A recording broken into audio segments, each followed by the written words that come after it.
गणाध्यक्षाय धीमहि गुणशरीराय गुणमण्डिताय गुणेशानाय धीमहि गुणातीताय गुणाधीशाय गुणप्रविष्टाय धीमहि एकदन्ताय वक्रतुण्डाय गौरीतनयाय धीमहि गजेशानाय भालचन्द्राय श्रीगणेशाय धीमहि एकदन्ताय वक्रतुण्डाय गौरीतनयाय धीमहि गजेशानाय भालचन्द्राय श्रीगणेशाय धीमहि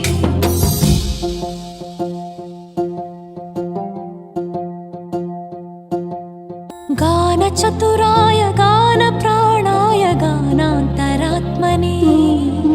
गानोत्सुकाय गानमत्ताय गानोत्सुकमनसे गुरुपूजिताय गुरुदैवताय गुरुकुलस्थायिने गुरुविक्रमाय गुह्यप्रवराय गुरवे गुणगुरवे गुरुदैत्यगलक्षेत्रे गुरुधर्मसदाराध्याय गुरुपुत्रपरित्रात्रे गुरुपाखण्डखण्डकाय गीतसाराय गीततत्त्वाय गीतगोत्राय धीमहि गूढगुल्फाय गन्धमत्ताय गोजयप्रदाय धीमहि गुणातीताय गुणाधीशाय गुणप्रविष्टाय धीमहि एकदन्ताय वक्रतुण्डाय गौरीतनयाय धीमहि गजेशानाय भालचन्द्राय श्रीगणेशाय धीमहि एकदन्ताय वक्रतुण्डाय गौरीतनयाय धीमहि गजेशानाय भालचन्द्राय श्रीगणेशाय धीमहि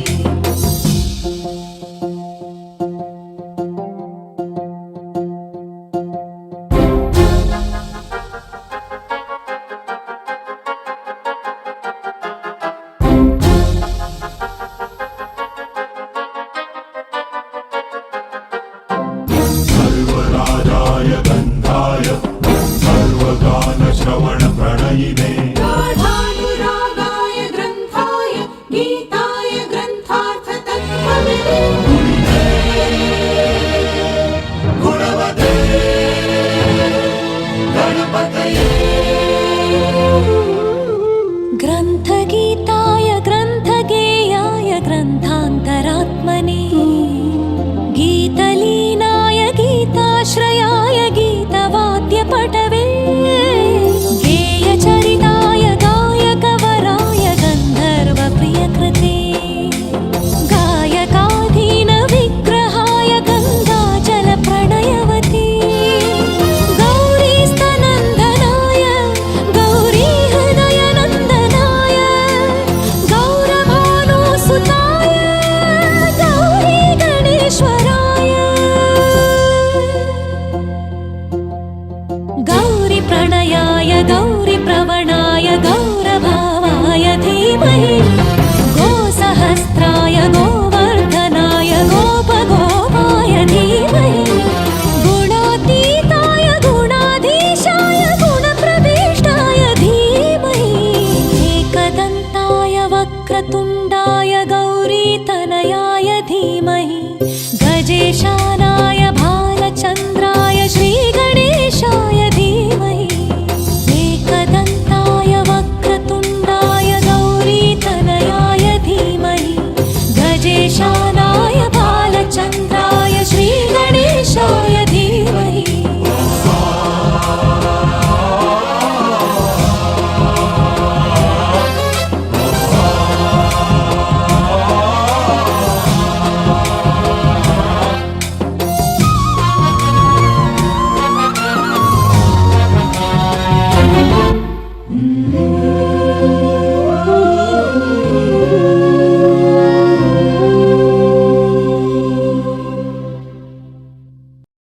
divine and graceful performance.